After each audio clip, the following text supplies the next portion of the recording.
আসসালামু আলাইকুম প্রিয় দিনী ভাই ও বোন। রাসূল সাল্লাল্লাহু আলাইহি ওয়াসাল্লাম বলেছেন, তোমরা আমাকে ৬টি বিষয়ে নিশ্চয়তা দিবে, আমি তোমাদের জান্নাতের নিশ্চয়তা দিব। ১. কথা বললে সত্য বলবে। ২. প্রতিশ্রুতি দিলে রক্ষা করবে। ৩. আমানত রাখলে ফেরত দেবে। ৪. যৌনাঙ্গের হেফাজত করবে। ৫. দৃষ্টি সংযত রাখবে। ৬. হাত সংবরণ রাখবে। মুসনাদে আহমদ ২২,৭৫২।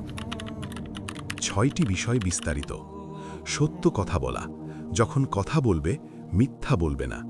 প্রতিশ্রুতি রক্ষা করা, কোনো ওয়াদা করলে তা পূরণ করবে। আমানত আদায় করা, আমানত রাখা হলে তা যথাযথভাবে ফেরত দেবে।